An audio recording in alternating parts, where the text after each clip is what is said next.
Bismillahirrahmanirrahim. Yang kedua, kita sampaikan salawat serta salam kepada tauladan kita, panutan kita, Nabi kita yang mulia, Nabi Muhammad sallallahu alaihi wasallam, sebagai tauladan baik itu dalam beragama, dalam akidah, dan juga dalam beribadah, dalam muamalah, dalam akhlak, dan lain sebagainya. Sehingga ketika menyontoh beliau, ya tentu tidak bisa kita pilih-pilih yang sesuai dengan kemauan kita saja. Namun ketika menjadikan beliau sebagai tauladan, ya kita mengambil semua apa yang beliau laksanakan, beliau perintahkan, dan juga beliau contohkan. Para jamaah yang dirahmati oleh Allah Subhanahu wa taala, insyaallah di kesempatan kita pada pagi hari ini kita akan membahas sebuah pembahasan yang sangat penting di dalam agama Islam, yang mana hal tersebut merupakan di antara tujuan utama Allah Subhanahu wa taala mengutus Nabi Muhammad sallallahu alaihi wasallam di muka bumi ini, yaitu pembahasan tentang masalah akhlak. Rasulullah sallallahu alaihi wasallam bersabda, "Innama bu'itstu liutammima makarimal akhlak."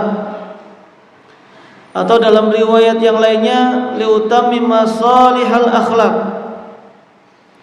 Hadis diriwayatkan oleh Imam Ahmad dan lainnya, yang artinya sesungguhnya aku diutus oleh Allah Subhanahu wa taala hanyalah untuk menyempurnakan akhlak. Jadi akhlak ini sangat penting.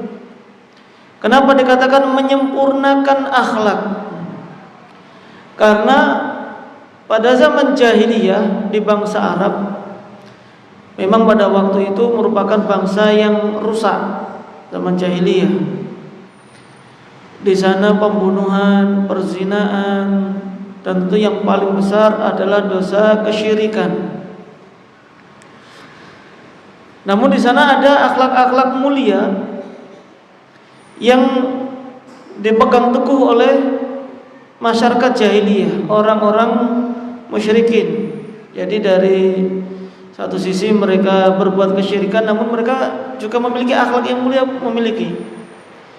Di antaranya ketika ada musim haji, kan musim haji itu ya sejak zaman Nabi Ibrahim, meskipun pelaksanaannya ya ada beberapa yang berbeda, namun tawaf itu sudah ada. Berdatangan dari luar kota Mekah, dari luar Arab ke Mekah untuk tawaf itu sudah banyak. Sehingga penduduk kota Mekah pun yang mereka sangat senang apabila bisa menjamu tamu dari luar kota tersebut. Ini kan akhlak yang baik. Mereka senang menyiapkan makanan, menyiapkan minuman, menyiapkan tempat tinggal, dan mereka lakukan itu murni karena ingin membantu. Di samping juga akhlak yang mereka miliki adalah jujur. Jadi berdusta itu termasuk aib bagi bangsa Arab terdahulu, meskipun mereka masih musyrik.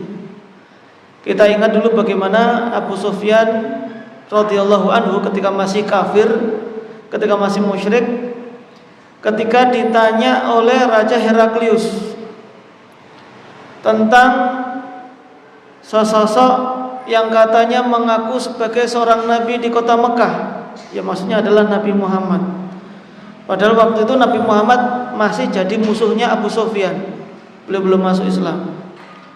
Ketika ditanya Raja Heraklius tentang ciri-ciri sifat-sifatnya, apa yang didakwahkan, itu semuanya dijelaskan sesuai dengan kenyataan, dengan jujur.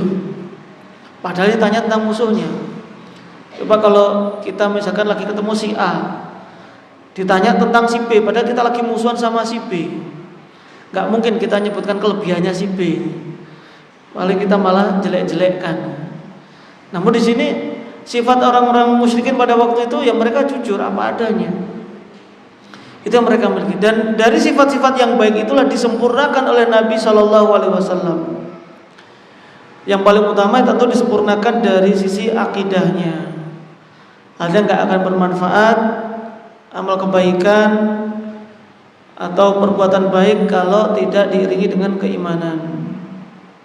Nah, di sini tadi Rasulullah ketika mengatakan innama bu'itsu liutammima makarimal akhlak. Sesungguhnya aku diutus hanyalah untuk menyempurnakan akhlak. Kenapa akhlak?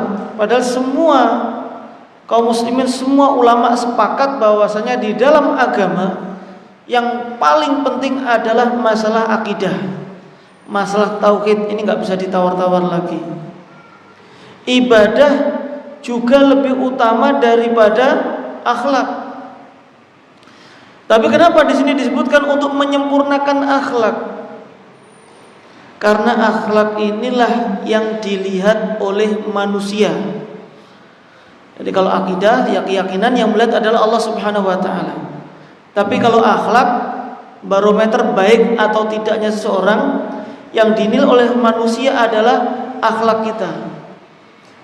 Sehingga orang awam itu kadang tidak melihat si fulan ini baik atau tidak itu dia hafal berapa hadis, dia hafal berapa juz dari Al-Quran, tidak. Tapi bagaimana perilakunya kepada masyarakat.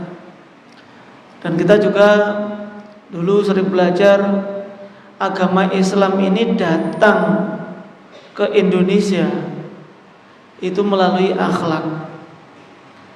Ada teori apa itu Gujarat dari India Selatan, para pedagang yang datang sekitar abad 11 atau 13 Hijriah. Yang datang ini bukan ulama-ulama, tapi yang datang adalah para pedagang. Tujuan utama itu bukan untuk dakwah. Tujuan utamanya bukan untuk mengislamkan Indonesia, apa dulu Nusantara ya. Bukan itu tujuan utamanya. Tujuan awalnya adalah ya untuk berdagang. Meskipun sebenarnya ada perkembangan teori baru itu, Islam datang itu sejak abad ke-7 atau dikenal dengan teori Mekah. Kenapa? Karena pada waktu itu ya sudah dikenal, pada zaman sahabat sudah mengenal negara Cina, sehingga Indonesia pun juga diampiri sama sebagian sahabat. Namun ya wa'alam. Namun intinya seluruh pakar sejarah sepakat bahwasanya Islam masuk ke Indonesia ini kan melalui para pedagang. Mereka berdagang namun dengan cara muamalah yang baik. Dari muamalah yang baik itulah mengajarkan agama Islam. Jadi penduduk Indonesia pada waktu itu tertariknya Islam itu lebih kepada akhlak kaum muslimin yang datang ke negara Indonesia. Nah, ini pula lah yang terjadi di zaman saat ini. Terkadang orang itu melihat kita benar atau tidaknya bukan dilihat dari rajinnya kita ke masjid, bukan dilihat kita sering ikut kajiannya, tidak. Apalagi dengan dalil, bahkan kita sebutkan dalil pun malah gak mempan biasanya. Tapi dilihat dari akhlaknya. Oh, Masya Allah si Bapak Fulan itu ketika sering ngaji kok sama tetangganya semakin baik, suka membantu. Meskipun kadang itu ada orang gak pernah sholat sama sekali, dan dia ya memang kaya, akhirnya suka membantu. Maka penilaian masyarakat tuh orang yang paling baik ini ya yang suka membantu tadi, gak peduli dia muslim apa tidak, atau muslim yang suka berbuat maksiat masih suka mabuk-mabukan, selama suka membantu itu dianggap muslim yang baik. Namun ini standar manusia. Namun bukan berarti kita menyepelekan masalah ini, karena memang kita untuk ya berdakwah tadi itu harus dengan akhlak yang mulia. Nah, para jamaah dirahmati oleh Allah Subhanahu wa taala, tentu dalam melihat akhlak, menyontoh siapa yang menjadi panutan kita, ya tidak lain, tidak bukan adalah Rasulullah sallallahu alaihi wasallam. Beliau adalah manusia yang paling sempurna akhlaknya, paling baik akhlaknya. Baik sebelum menjadi seorang nabi ataupun setelah menjadi seorang nabi. Hanya beliau ketika berdakwah, awal kali berdakwah, ya diantaranya karena akhlaknya juga. Allah Subhanahu wa taala menjelaskan tentang akhlak beliau, wa innaka la'ala khuluqin azim. Dalam surat Al-Qalam ayat yang keempat Allah berfirman, dan sesungguhnya engkau benar-benar berada di atas akhlak yang azim, akhlak yang besar, akhlak yang mulia.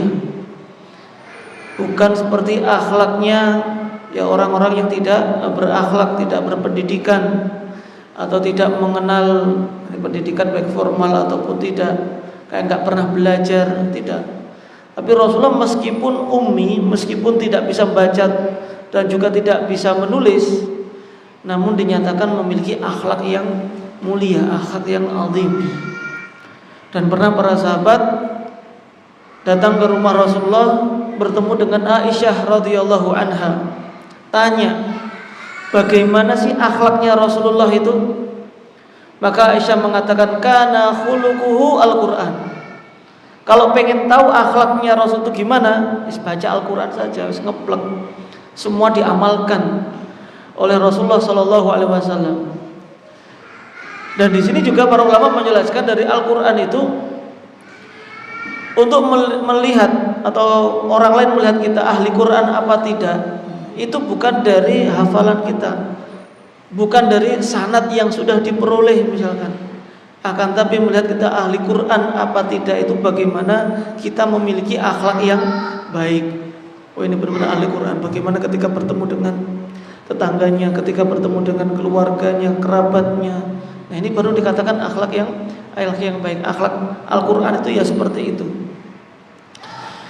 Nah, para jamaah yang dirahmati oleh Allah Subhanahu wa taala, tentu ketika kita membahas masalah akhlak ini yang menjadi tujuan diutusnya Nabi sallallahu alaihi wasallam, tentu karena di dalamnya juga memiliki banyak ya keutamaan-keutamaan dari berakhlak yang mulia ini. Di antara keutamaan memiliki akhlak yang baik adalah akhlak yang mulia di antara sebab seseorang masuk ke dalam surga. Dalam sebuah hadis dari sahabat Abu Hurairah radhiyallahu anhu, su'ila Rasulullah sallallahu alaihi wasallam an aktsari ma yudkhilun nasal jannah. Rasulullah sallallahu alaihi wasallam pernah ditanya tentang faktor apa yang paling banyak menyebabkan manusia masuk ke dalam surga. Nah, ini para sahabat ya bertanya supaya mereka bisa melaksanakan atau mengamalkan amalan tersebut, supaya mereka bisa masuk ke dalam surga. Apa yang paling banyak menyebabkan orang itu masuk ke dalam surga? Maka Rasulullah mengatakan taqwallah wa husnul khuluq. Bertakwa kepada Allah dan memiliki akhlak yang baik. Jadi antara ketakwaan dan juga dengan akhlak yang baik ini dua hal yang enggak boleh dipisahkan. Orang yang bertakwa seharusnya dia juga memiliki akhlak yang baik. Sebaliknya, kalau seseorang itu akhlaknya kok tidak baik, menunjukkan akhlaknya, menunjukkan ketakwaannya juga harus dipertanyakan. Katanya bertakwa, tapi kok akhlaknya kok masih seperti itu. Jadi kalau ketakwaan, keimanan, akidah, tauhid itu berkaitan dengan hati. Namun dalam perbuatan apa yang nampak di hadapan manusia itu juga memiliki faktor yang penting. Itu juga yang menyebabkan masuk ke dalam surga. Wa su'ila an aktsari ma yudkhilu an-nasal an-nar. Rasulullah pun juga ditanya tentang faktor apa yang menyebabkan manusia banyak yang masuk ke dalam api neraka. Maka Rasulullah sallallahu alaihi wasallam mengatakan al-famu wal farj. Yang pertama adalah lisan, dan yang kedua adalah kemaluan. Itu yang paling banyak menyebabkan manusia masuk ke dalam api neraka. Karena manusia tidak bisa menjaga lisannya, suka ganggu orang lain, mencela orang lain, ngejek orang lain. Bahkan ucapan-ucapan kekufuran itu juga keluar dari lisannya. Keluhan ngeluh, tidak bisa bersyukur, itu dari lisan. Wal faraj, dan yang kedua adalah kemaluan, yaitu tidak menjaga kehormatan dirinya, berbuat zina yang merupakan puncak dari perbuatan hina. Itulah yang paling banyak menyebabkan manusia masuk ke dalam api neraka, dan semoga Allah melindungi kita semuanya dari panasnya api neraka. Nah, para jamaah yang dirahmati oleh Allah Subhanahu wa ta'ala, seseorang ketika memiliki banyak amal ibadah tadi, akan tetapi tidak bisa menjaga akhlaknya, tidak bisa menjaga lisannya atau perbuatannya dari menyakiti orang lain, itu pun ternyata bisa menyebabkan masuk ke dalam api neraka. Pernah suatu ketika ada seseorang yang bertanya kepada Rasulullah sallallahu alaihi wasallam, "Ya Rasulullah, inna fulana taqumul lail wa tasumun nahar wa taf'al wa tasaddaq wa tu'dhi jiranaha bilisaniha." Wahai Rasulullah, sesungguhnya si fulana, itu si wanita tersebut, si A, dia itu rajin sholat malam, siang hari rajin berpuasa, dia pun mengerjakan amal-amal kebaikan dan juga bersedekah. Akan tetapi tu'dhi jiranaha bilisaniha, namun suka menyakiti tetangganya karena lisannya. Dan ini adalah wanita ahli ibadah, rajin sholat malam, siangnya juga puasa, suka sedekah. Ya kurang baik apa menurut kita? Namun dia memiliki kekurangan, yaitu suka nyakiti tetangga dengan lisannya. Macam-macam ya, kadang komentari tetangganya, atau nyakiti, atau nyindir. Tetangganya punya rezeki sedikit, baru beli motor, itu pun juga diribai, dirasani, digunjingi, atau diejek misalkan. Nah, ini kan berasal dari lisan tadi. Nah, ketika tetangganya yang merasa risih dengan ucapan tadi, ternyata itu dampaknya sangat buruk tadi. Apa kata Rasulullah? La khaira fiha hiya min ahlin nar. Tidak ada kebaikan bagi wanita tersebut, karena dia termasuk ahli neraka. Yang padahal ya sepele menurut wanita dia, mungkin cuma guyon atau bercanda, atau hanya sebagai ya bahan ngerumpi aja, bahan ngobrol ketika lagi kumpul sama teman-teman wanitanya. Tapi ternyata itu malah menyakiti tetangganya. Tetangganya akhirnya pun ya malah kadang menjauhkan dia dari agama, ya bisa jadi. Ada tetangga nggak pernah ikut kajian, ikut sekali aja malah disindir, bukan malah diajak. Jilbabnya masih kecil, loh kamu kok jilbab kok kecil, nggak malu tah misalkan. Ya padahal cuma kelihatannya ucapannya sepele, tapi itu menyakiti tetangganya yang seharusnya dirangkul, diajak, ini malah diejek. Lalu kemudian para sahabat ada yang berkata juga, wa fulanah tusallil maktubah wa tusbiku bi athwarin wa la tu'dhi ahadan. Ada wanita yang lain, dia itu sholatnya itu gak banyak, hanya sebatas sholat-sholat wajib aja, gak memperbanyak sholat malam. Dan juga ketika bersedekah, ya bersedekah dengan gandum yang sedikit lah, hanya sekedar untuk buat roti aja mungkin kurang. Akan tetapi wala tu'dhi ahadan, dia enggak pernah menyakiti seorang pun. Maka Rasulullah sallallahu alaihi wasallam mengatakan, hiya min ahlil jannah.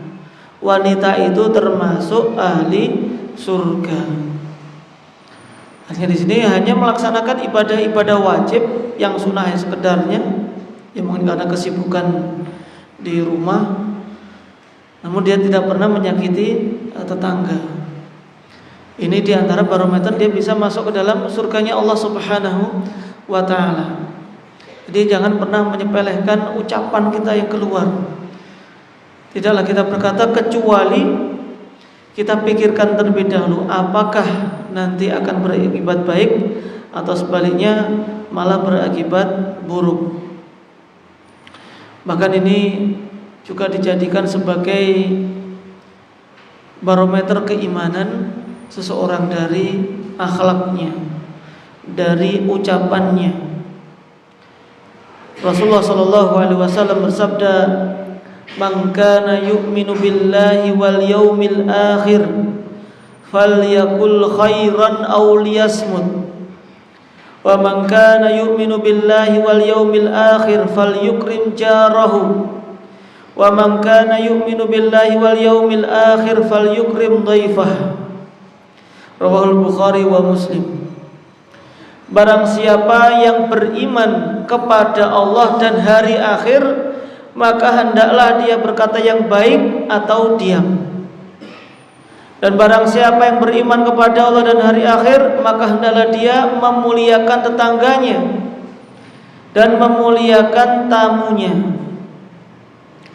Di sini Allah Subhanahu wa taala atau Rasulullah sallallahu alaihi wasallam mengaitkan antara keimanan dengan ucapan yang baik. Padahal keimanan tempatnya tadi di hati. Rukun iman ini, man kana yu'minu billahi wal yaumil akhir. Beriman kepada Allah, beriman kepada hari akhir termasuk rukun iman. Tidak akan sempurna keimanannya atau tidak akan menjadi seorang mukmin sampai dia beriman dengan dua hal ini dan empat yang lainnya. Nah, barang siapa yang beriman kepada Allah, kalau benar-benar kita beriman kepada Allah, maka harus menjaga lisan. Hendaknya berkata yang baik. Kalau tidak bisa berkata yang baik, berarti diam saja. Daripada berkata yang buruk menyakiti orang lain tadi. Sehingga konsekuensi dari beriman, dia harus menjaga lisannya, menjaga ucapannya, jangan gampang nyinggung orang lain, nyindir orang lain. Dan berlaku dalam hukum ucapan di sini ya sekarang adalah tulisan, sama saja.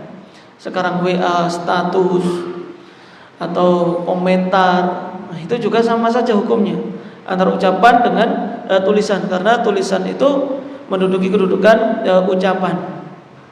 Jadi dipikir terlebih dahulu. Kalau memang beriman, berarti orang yang ngomongnya ceplas-ceplos, ngomongnya itu enggak dipikir dulu, malah menyakiti orang lain, maka ada pertanyaan ini di keimanannya ini. Dia beriman kepada Allah apa tidak? Beriman kepada hari akhir apa tidak? Seharusnya kalau dia beriman kepada akhir, yakin setiap ucapan yang keluar dari lisannya akan dimintai pertanggungjawaban oleh Allah Subhanahu wa taala di hari kiamat. Ada juga Rasulullah sallallahu alaihi wasallam mengatakan, akmalul mu'minina imanan ahsanuhum khuluqa. Orang mukmin yang paling sempurna keimanannya adalah yang paling baik akhlaknya. Ini juga barometer kesempurnaan keimanan. Jadi kalau ada yang mengatakan akhlak itu urutan sekian-sekian, gak penting, yang penting akidah, maka ini ucapan yang gak paham tentang makna akidah itu sendiri.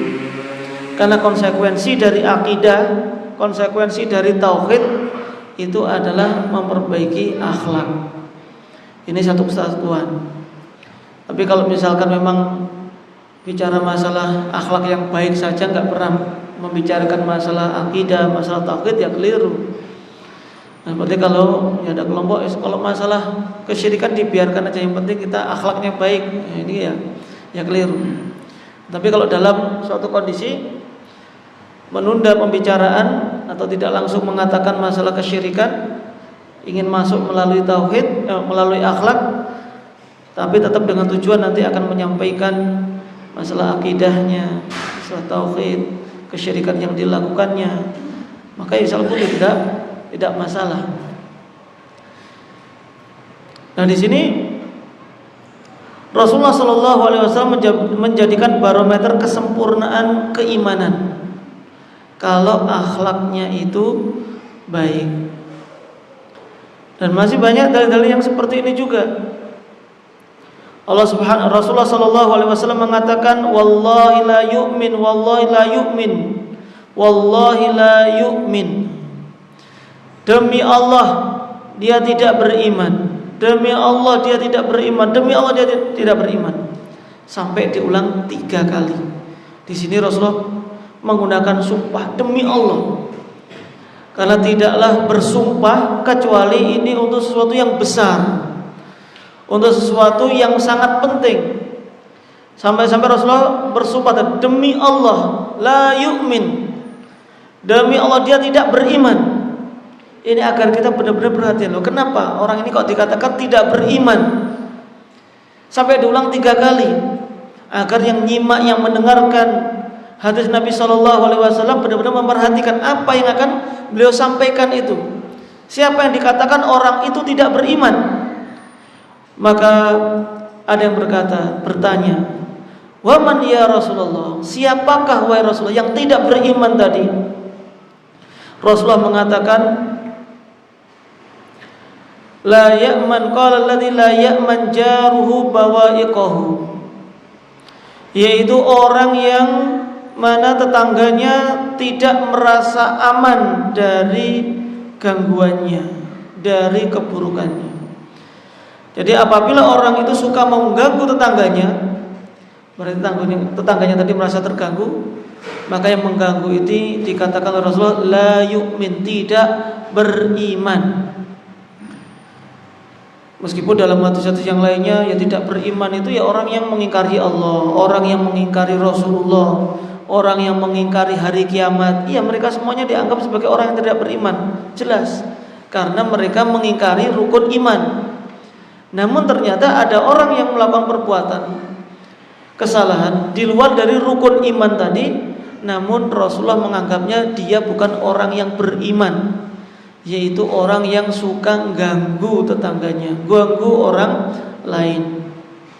Makanya dalam hadis yang lainnya pun Rasulullah SAW mengatakan al-muslim man salimal muslimuna min lisani wa yadihi.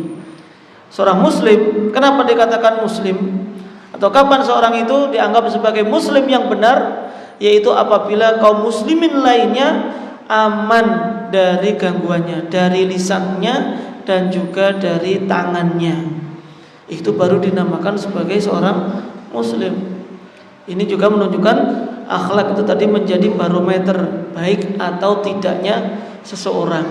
Ini yang terjadi di masyarakat tadi. Orang lain melihat kita itu baik apa tidak, itu dilihat dari akhlaknya. Begitu pula dengan orang tua melihat anaknya ini, anaknya baik apa tidak, itu dilihat dari akhlaknya.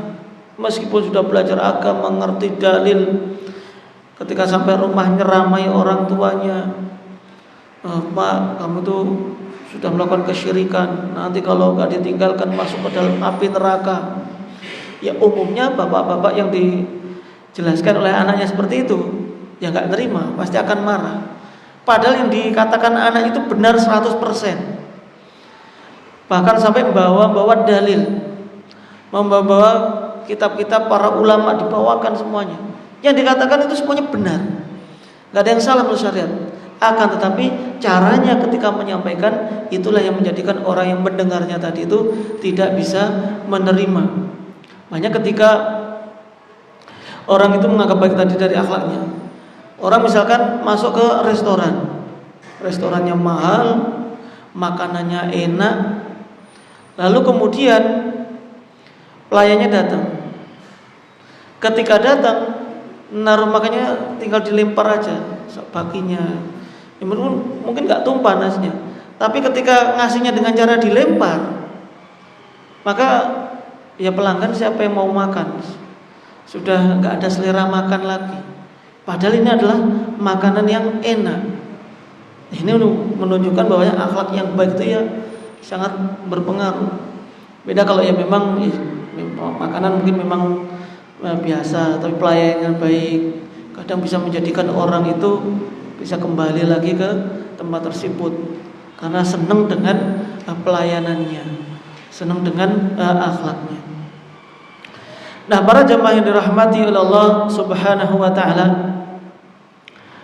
orang yang paling berhak untuk mendapatkan muamalah yang baik, akhlak yang paling baik. Kelanjutan dari hadis tadi adalah Rasulullah sallallahu alaihi wasallam mengatakan, khairukum li ahlihi wa ana khairukum li ahli. Sebaik-baik kalian adalah yang paling baik terhadap keluarganya, dan aku adalah yang paling baik terhadap keluargaku. Ahli itu bisa maknanya keluarga, bisa maknanya adalah ya istri. Nah, di sini Rasulullah Shallallahu Alaihi Wasallam ingin mengajarkan kepada kita semuanya bahwasanya akhlak seseorang itu benar-benar akan kelihatan ketika di rumah. Yang paling berhak untuk menilai seorang baik atau tidak adalah keluarga kita. Betapa banyak orang itu ketika keluar rumah sama rekan kerjanya, sama atasannya, masya Allah sangat baik sekali, hormat sekali. Sama anak buah juga sangat baik. Bahkan anak buahnya mungkin sering dikasih hadiah, sering kasih bonus. Ada tamu datang sangat ramah ke kantornya misalnya. Ini banyak terjadi. Dan ketika masuk ke dalam rumah, baru buka pintu saja kadang sudah marah-marah. Apalagi kalau tadi di kantornya punya anak buah pengen minum aja ada yang ngelayani misalnya. Wah, terima kasih kamu sudah baik kepada saya selama ini. Pas pulang sampai rumah pengen mandi nggak disiapkan air hangat, atau pengen minum ternyata istrinya pas tidur misalkan. Ya mungkin akan marah, kamu ini ngapain aja sekali seharian. Nah, kadang marah. Nah, padahal seseorang tadi baik atau tidaknya barometernya itu ya ketika dia berada di dalam rumah, bagaimana memperlakukan istrinya, bagaimana memperlakukan anak-anaknya ketika mereka bersalah, ketika mereka masih ada kekurangan misalnya. Makanya dilihat ketika di rumah. Banyak mungkin kalau ada SKCK itu yang mengeluarkan bukan polisi ya, jadi yang mengeluarkan istri. Atau mungkin ya dua lah, satunya dari kepolisian ada, satunya istri. Istrinya sudah bersaksi bahwasanya suaminya adalah suami yang baik, tapi malah disalahgunakan sama suaminya, cari istri lagi ternyata. Istri saja ngaku yang baik ya. Nah, di sini ya istri adalah yang paling mengetahui bagaimana karakter seorang suaminya tadi, gampang marahan atau tidak. Dan Rasulullah Shallallahu Alaihi Wasallam tentu adalah manusia yang paling baik terhadap keluarganya, sebagaimana beliau menyatakan tersebut. Tentu Rasulullah mengatakan demikian bukan karena pamer, karena ya ingin menjelaskan kepada sahabat-sahabat yang lainnya. Sebagaimana Rasulullah mengatakan, ana atqakum lillah, aku adalah yang paling bertakwa kepada Allah Subhanahu wa taala dibandingkan dengan kalian. Namun artinya di sini Rasulullah ingin menunjukkan beliau pun juga masih sholat malam, kadang juga tidur. Artinya harus seimbang lah dalam secara proporsional dalam menunaikan hak-hak Allah Subhanahu wa taala dan juga hak-hak keluarganya. Bahkan ketika Rasulullah Shallallahu Alaihi Wasallam atau Aisyah radhiyallahu anha ditanya oleh sahabatnya, oleh para sahabat, bagaimana Rasulullah itu ketika di rumah. Maka Aisyah radhiyallahu anha mengatakan, kana fi mihnati ahlihi. Rasulullah sallallahu alaihi wasallam itu biasa membantu pekerjaan keluarganya. Jadi Rasulullah itu sebenarnya punya pembantu Rasulullah, seperti Anas bin Malik, Rabi'ah. Itu biasa membantu Rasulullah. Tapi biasanya membantu dalam hal yang lain, kadang nyimpan air wudu. Kalau dulu kan wudu aja harus keluar rumah, kadang di luar, atau ketika mau safar dibantu juga. Tapi kalau dalam rumah, Rasulullah SAW ya biasa mengerjakan pekerjaan rumah. Tapi ini dalam membantu istrinya.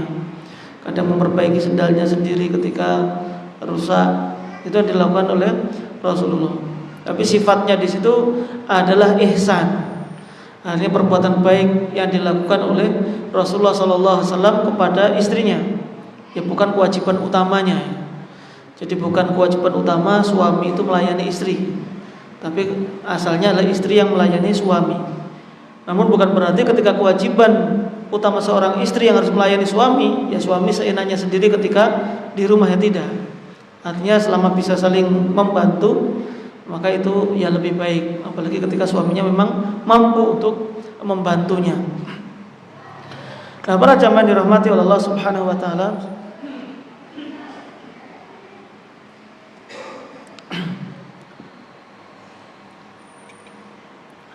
maka kita lihat Rasulullah Sallallahu Alaihi Wasallam pun ya dalam ya keluarganya pun ya sangat dirindukan oleh keluarganya. Kadang pun juga ya bercanda yang menunjukkan baiknya akhlak Rasulullah Sallallahu Alaihi Wasallam.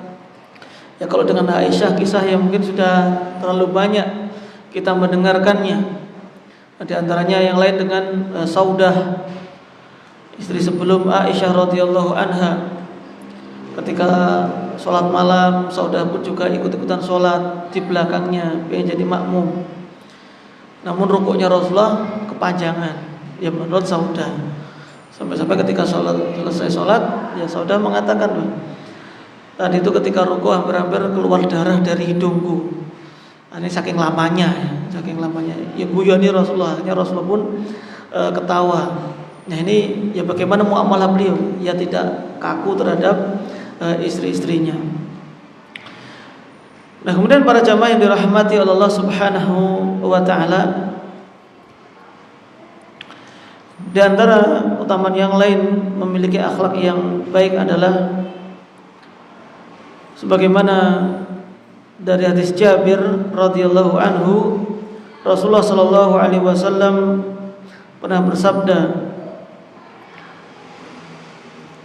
Inna min ahabbikum ilayya wa aqrabikum minni majlisan yaumal qiyamah ahasinukum akhlaqa. Sesungguhnya orang yang paling aku cintai dari kalian dan yang paling dekat majlisnya denganku di hari kiamat adalah yang paling baik akhlaknya.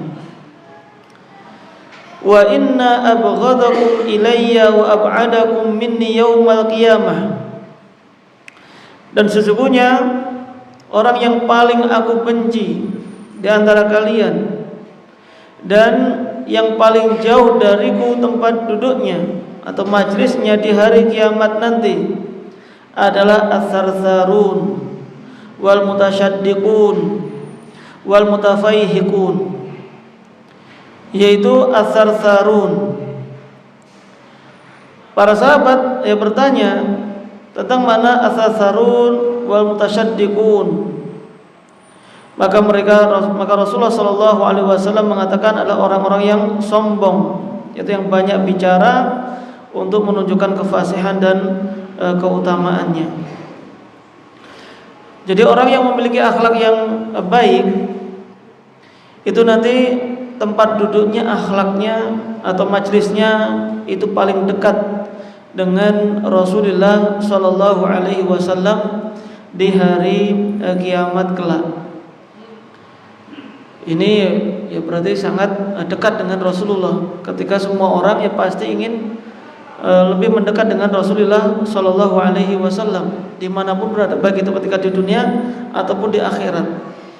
Terlebih lagi ketika di akhirat nanti, otomatis ketika satu majlis dengan Rasulullah atau dekat dengan Rasulullah, itu saking dekatnya dia atau dengan keutamaan akhlak yang dimilikinya tadi.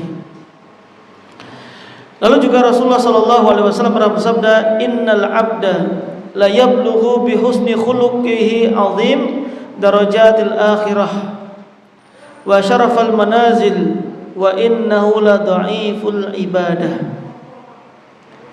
Sesungguhnya seorang hamba ada yang memiliki derajat yang tinggi di hari kiamat disebabkan karena akhlaknya yang baik. Dia memiliki derajat yang tinggi, kedudukan yang agung, meskipun dia itu dhaiful ibadah, lemah dalam ibadah. Ada ibadahnya ya sederhana, enggak banyak ibadah lah. Ibadah yang wajib-wajib saja, atau kalau dibandingkan dengan yang lainnya mungkin dia paling sedikit sedekah, paling sedikit ibadahnya, atau mungkin bahkan sedekahnya pun juga sedikit. Namun ternyata bisa memiliki derajat yang tinggi disebabkan karena akhlaknya yang baik. Wa innahu la yablughu bi su'i khuluqi asfala jahannam wa huwa 'abid. Dan juga ada seorang hamba yang mana karena dia memiliki akhlak yang buruk, padahal dia itu adalah ahli ibadah, maka dia nanti akan menduduki asfali jahannam, jahanam yang paling rendah, yang paling bawah. Padahal dia tadi memiliki amal ibadah, dia terkenal sebagai ahli ibadah. Jadi ibadah sendiri yang pertama memang harus diiringi dengan ilmu supaya diterima oleh Allah Subhanahu wa taala, dan yang kedua ternyata juga harus diiringi dengan akhlak yang baik. Maksudnya di sini nggak mungkin sekedar akhlak ibadahnya baik kemudian tidak memiliki akhlak, tapi karena akhlaknya itu yang jelek, itulah yang menyebabkan dia masuk ke dalam api neraka jahanam tadi. Kemudian para jamaah yang dirahmati oleh Allah Subhanahu wa taala, orang yang memiliki akhlak yang baik juga dia bisa mendapatkan ya pahala ibadah yang dia tidak melakukannya.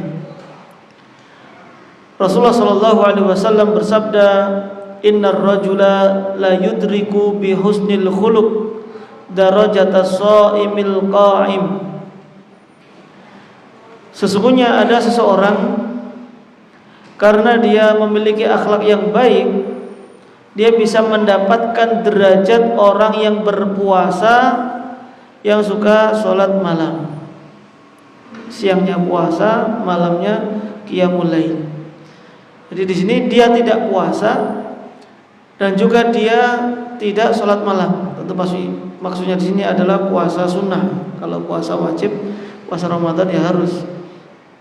Dia tidak terbiasa puasa sunnah, tidak terbiasa sholat malam, tapi dia bisa mendapatkan pahala puasa, bisa mendapatkan pahala qiyamul lail, yaitu dengan akhlak yang baik. Sehingga jangan sampai kita sudah puasanya enggak, qiyamul lail juga enggak, akhlaknya juga enggak memiliki akhlak yang baik. Dari mana tabungan pahala kita? Mana yang akan memberatkan timbangan kebaikan kita, sedangkan kita tidak memiliki amalan yang bisa kita kerjakan, yang kita andalkan untuk bisa memperberat amal timbangan kebaikan kita nanti. Sehingga seandainya kalaupun tidak bisa banyak ibadah, kita harus memiliki akhlak yang baik. Dan untuk memiliki akhlak yang baik, ini tidak butuh kuliah, tidak butuh pekerjaan yang gajinya mahal, tidak. Apapun pekerjaan kita, apapun aktivitas kita, meskipun tadi tidak sempat sholat malam ya karena mungkin bekerja, tapi ketika kita memiliki akhlak yang baik bisa mendapatkan derajat orang yang sholat malam ataupun puasa di siang hari. Sehingga apapun pekerjaan kita, kalau kita punya toko, kemudian ya kita berbuat baik kepada orang yang membeli. Tentu tujuan utamanya bukan sekedar untuk mendapatkan pembeli yang banyak, untung yang banyak, tapi karena ini perintah dari Allah Subhanahu wa taala. Perintah dari Rasulullah sallallahu alaihi wasallam agar kita memiliki akhlak yang baik. Begitu pula kita bekerja di lembaga sebagai karyawan, sebagai pegawai, kita memiliki atasan, memiliki rekan kerja, memiliki anak buah. Kita berakhlak yang baik, memudahkan urusan-urusan mereka, tidak mempersulit urusan mereka. Dan kita bergaul dengan cara yang baik. Itu pun juga bisa menyebabkan masuk surga tadi, bisa menyebabkan derajat kita diangkat oleh Allah Subhanahu wa taala. Berakhlak yang mulai di tempat kerja bukan karena aturan pekerjaan. Bukan karena nanti kalau melanggar aturan itu akan dihukum oleh atasan, akan tapi kita melakukannya karena Allah lah yang memerintahkan kita. Sehingga ada atasan atau tidak ada atasan, kita tetap berbuat baik kepada siapapun. Enggak takut karena ada CCTV, karena dilihat atau dievaluasi oleh atasan kita, tidak. Tapi karena Allah lah yang memerintahkan kita untuk memiliki akhlak yang baik kepada semua orang. Nah, kemudian juga para jamaah dirahmati oleh Allah Subhanahu wa taala. Rasulullah sallallahu alaihi wasallam pernah berwasiat kepada Abu Hurairah radhiyallahu anhu, di mana Rasulullah bersabda, "Alaika bihusnil khuluq." Wajib bagimu wahai Abu Hurairah untuk memiliki akhlak yang baik. Lalu Abu Hurairah radhiyallahu anhu bertanya, apa yang dimaksud dengan husnul khuluq ini? Maka Rasulullah sallallahu alaihi wasallam mengatakan, tasilu man qata'aka wa ta'fu amman zalamaka wa tu'ti man haramaka. Nah, di antara akhlak yang baik, yang pertama adalah engkau menyambung silaturahim kepada orang yang sudah memutuskannya. Yang kedua, engkau memaafkan orang yang mendolimimu. Dan yang ketiga, engkau memberi orang yang gak pernah mau memberimu. Ini kayak angel ya. Di sini suruh menyambung silaturahim kepada orang yang gak mau nyambung kepada kita, justru malah memutus silaturahim. Punya kerabat, punya keluarga, gak pernah mau ke rumah kita. Terus hari raya atau pas kita pulang, mau ke rumahnya kok abot. Ngapain ke sana? Selama ini setiap kali kita pergi ke rumahnya, dia lo nggak pernah ke rumah kita. Masa sekarang kita ke sana? Maka biasanya sekarang sudah nggak mau lagi ke rumah kerabatnya tadi. Ya karena merasa selama ini sudah sering ke rumahnya, dia nggak pernah datang. Justru ini bukan akhlak yang baik. Akhlak yang baik ketika tadi kerabat kita tidak mau ke rumah kita, justru kitalah yang mendatanginya, kita yang menyambungnya. Makanya Rasulullah SAW mengatakan, laisal wasil bil mukafi.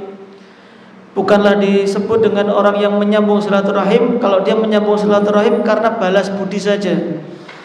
Kenapa menyambung silaturahim? Kenapa ke rumahnya pamanmu? Ya karena dia biasa ke rumah saya, sehingga ini sebagai balas budi. Tidak. Ini bukan menyambung silaturahim.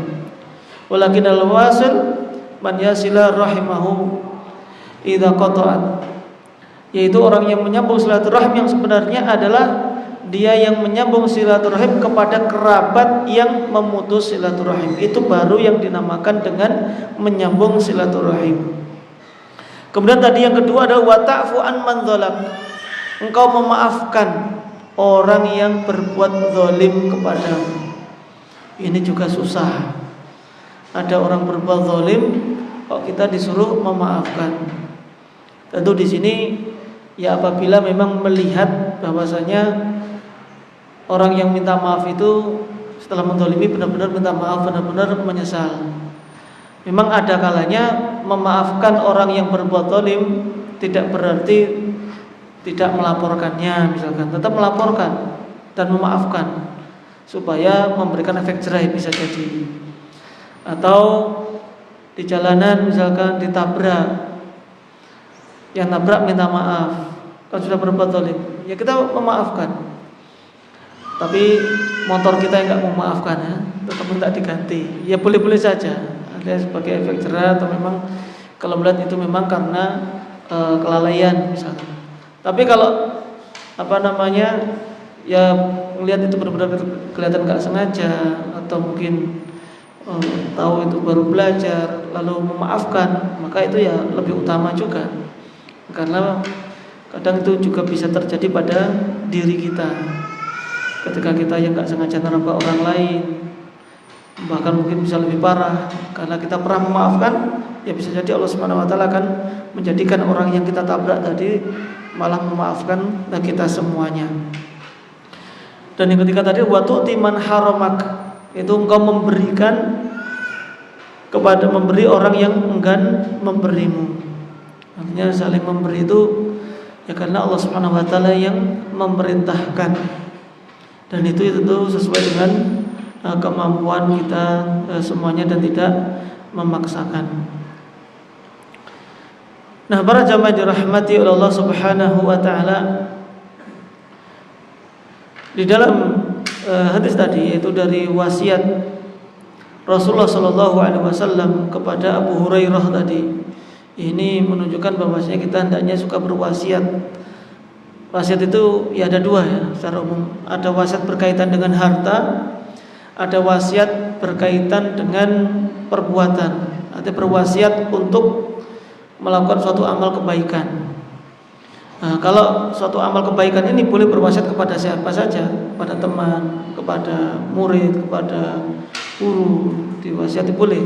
Tapi kalau wasiat dalam masalah harta, itu dari hartanya tidak boleh kepada ahli waris. Tapi kalau wasiat berupa amal kebaikan kepada ahli waris pun juga tidak ada masalah. Intinya ini nasihat atau wasiat agar kita sering memberikan nasihat atau wasiat kepada orang lain. Nah, para jamaah yang dirahmati oleh Allah Subhanahu wa taala, nasihat yang lainnya dari Rasulullah sallallahu alaihi wasallam, beliau pernah mengatakan, ittaqillaha haitsu ma kunta wa atbi sayyi'atal hasanata tamhuha wa khaliqin nasa bi khuluqin hasanin. Nah, inilah kaidah penting dalam berakhlak, dalam bermuamalah. Yang pertama, Rasulullah sallallahu alaihi wasallam menasihati ittaqillaha haitsu ma kunta, bertakwalah kepada Allah Subhanahu wa taala dimanapun kamu berada. Ini berarti kaitan akhlak seseorang dengan Allah Subhanahu wa taala, atau berkaitan dengan muamalah manusia dengan Allah Subhanahu wa taala, itu dengan bertakwa, baik dalam keadaan sendirian ataupun dalam keadaan bersama dengan orang lain. Dia tetap bertakwa kepada Allah Subhanahu wa taala. Wa atbi sayyi'atal hasanata tamhuha. Lalu yang kedua, itu akhlak seseorang terhadap dirinya sendiri. Itu iringilah perbuatan buruk dengan perbuatan yang baik yang akan menghapuskan dosa-dosa sebelumnya. Artinya ketika kita memiliki dosa, hendaknya segera bertobat kepada Allah Subhanahu wa taala. Hendaknya kita langsung menambah amalan-amalan kebaikan yang akan menghapuskan dosa-dosa sebelumnya. Jadi pada diri sendiri kita sudah melakukan banyak dosa di hadapan Allah, ya maka kita bertobat kepada Allah, memperbaiki diri kita sendiri. Karena syarat orang yang bertakwa itu bukan orang yang tidak pernah berbuat kesalahan. Namun syarat orang yang bertakwa adalah ketika dia berbuat kesalahan, dia berbuat dosa, maka dia bertaubat dan mohon ampun kepada Allah Subhanahu wa taala. Walladzina idza fa'alu fahishatan aw dzalamu anfusahum dzakarullaha fastaghfaru lidzunubihim. Allah Subhanahu wa taala dalam surat Ali Imran ketika menyebutkan ciri orang yang bertakwa adalah apabila melakukan perbuatan keji atau mendolimi dirinya sendiri, langsung ingat kepada Allah Subhanahu wa taala, langsung mohon ampun kepada Allah karena dia tahu tidak ada yang bisa mengampuni dosanya kecuali Allah Subhanahu wa taala. Dan yang ketiga, Rasulullah tadi mengatakan wa khaliqin nasa bi khuluqin hasanin, dan pergaulilah manusia dengan akhlak yang baik. Ini perintah Rasulullah sallallahu alaihi wasallam. Kalau bergaul dengan manusia dengan akhlak yang baik. Kepada orang yang lebih tua ya kita menghormatinya. Kepada yang lebih muda maka kita pun menyayanginya. Jadi memang ada ya perbedaan antara berhadapan dengan orang yang lebih tua dengan orang yang lebih muda, namun kita semuanya sama-sama menyayangi mereka semuanya. Itu mendudukkan sesuai dengan kedudukannya masing-masing. Bahkan para jamaah yang dirahmati oleh Allah Subhanahu wa taala, akhlak yang baik ini tidak hanya diberlakukan kepada kaum muslimin saja, namun akhlak yang baik ini juga diberikan kepada siapapun, bahkan kepada orang kafir pun kita harus berakhlak yang baik. Kecuali kalau itu adalah akhlak kepada kafir harbi, orang kafir yang memang terang-terangan memusuhi kita atau dalam kondisi peperangan, ya kita tidak berakhlak, artinya nggak mau nembak, nggak mau bunuh, ya tidak, karena itu kondisinya berbeda. Tapi dalam pergaulan sehari-hari kepada orang kafir pun kita harus memiliki akhlak yang baik.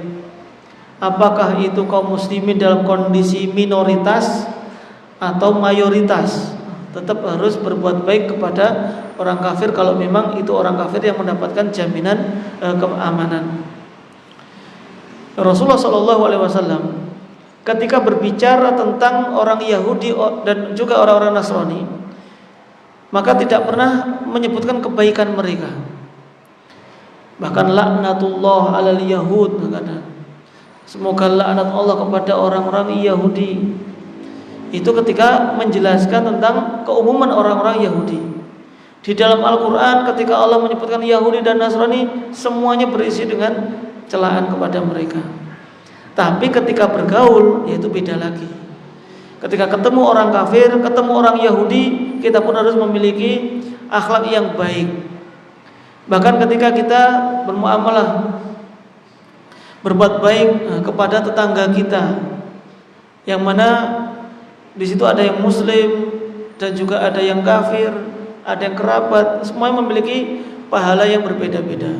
Kalau tangga kita muslim masih kerabat, maka pahalanya 3. Berbuat baik itu sendiri bersama muslim, yang ketiga karena menyambung silaturahim. Kalau sama muslim saja bukan kerabat, maka dapat 2 pahala.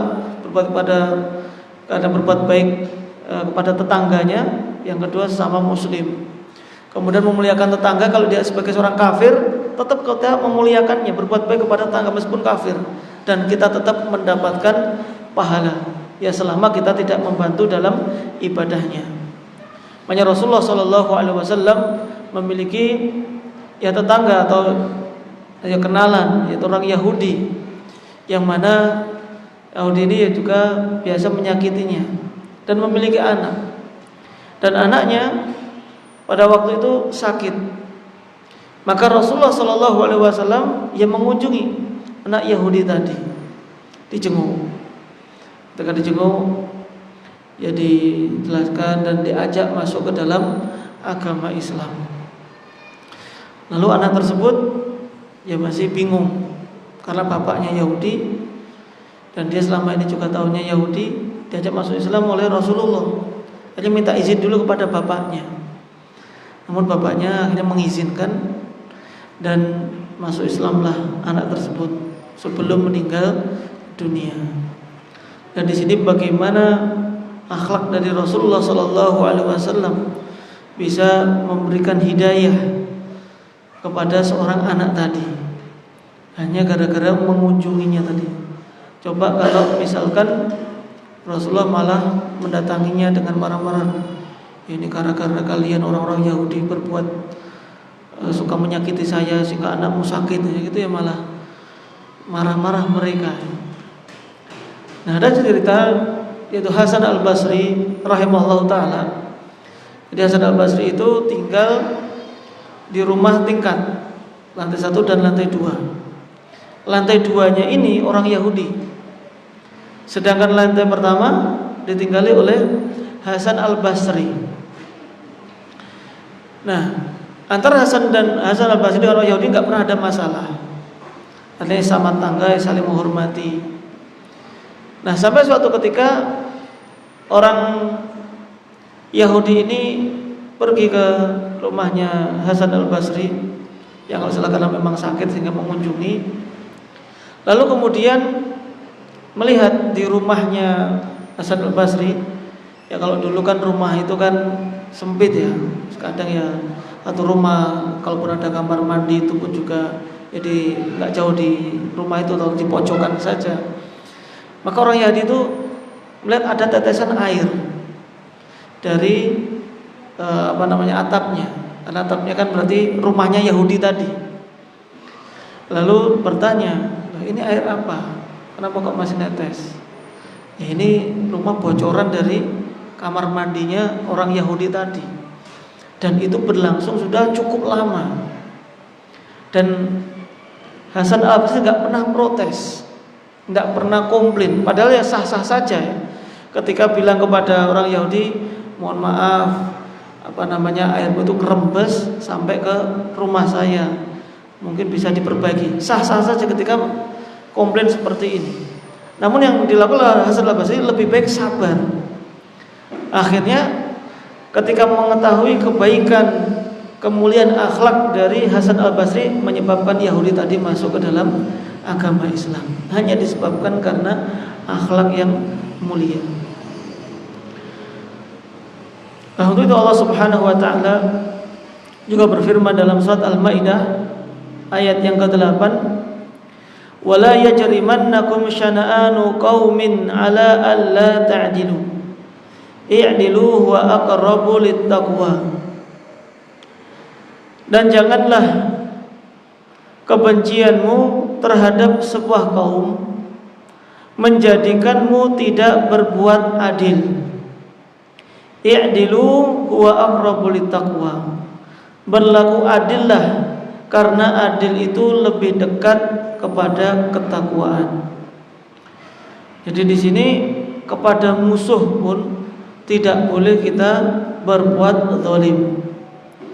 Jadi ketika ada kaum muslimin dengan orang kafir bersengketa, dan jelas di sini sebenarnya yang salah adalah muslim, yang terdolimi adalah orang yang kafir, maka tidak boleh kita membela yang muslim tadi hanya gara-gara seagama, bahkan mungkin seakidah, katanya seakidah.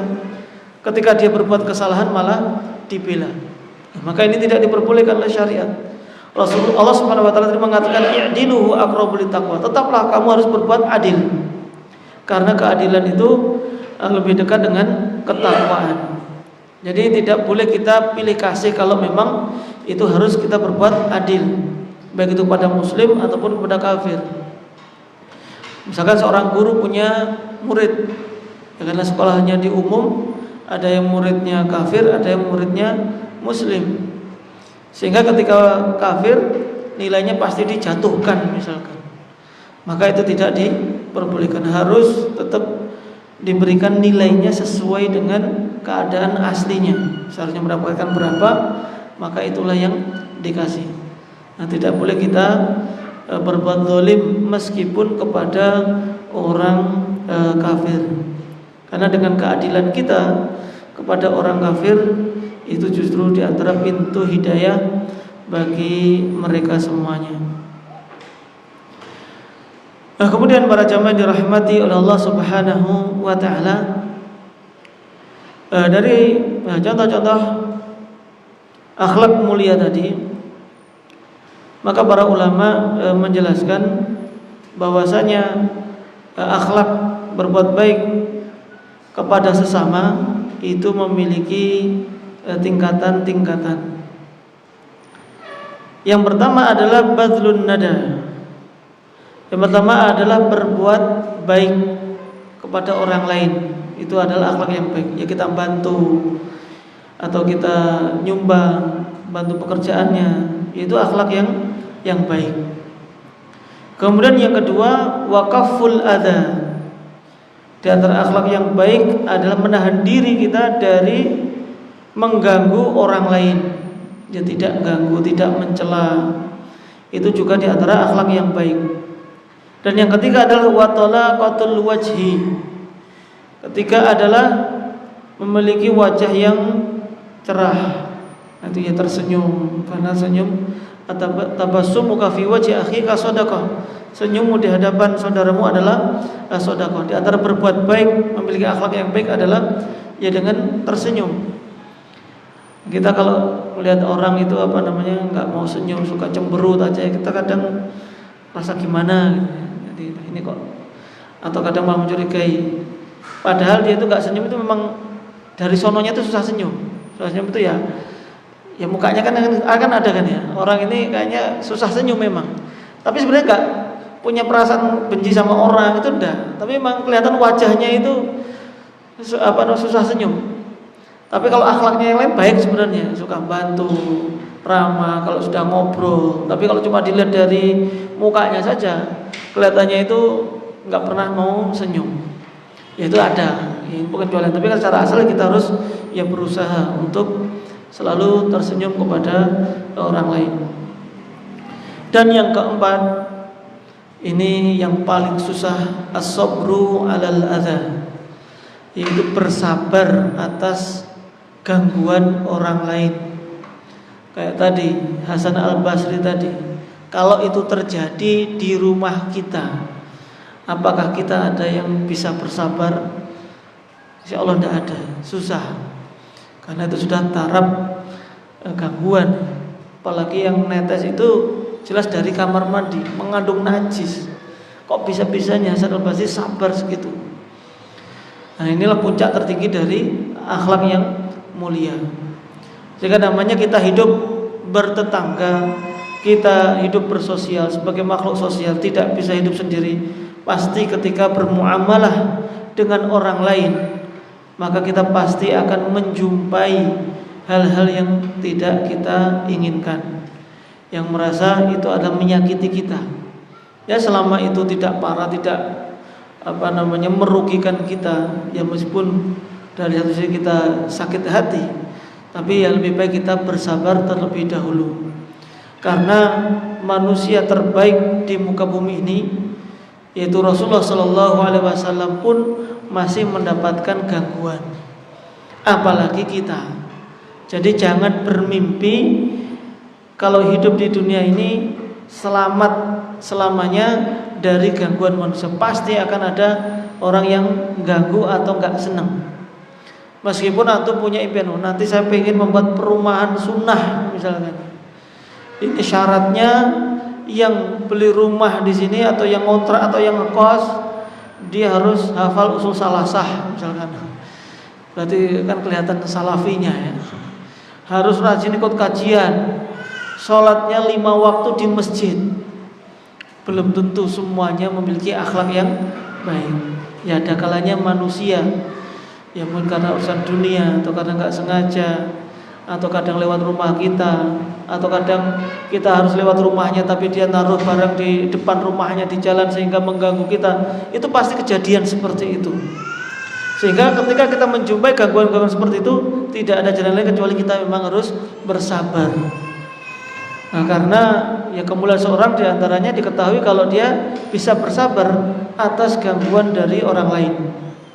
Jadi ini kaidah dalam bermuamalah tadi, yang paling tinggi adalah kita bisa bersabar atas gangguan orang lain kepada kita semuanya.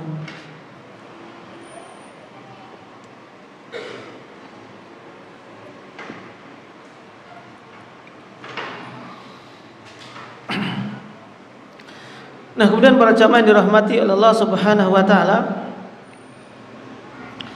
pembahasan terakhir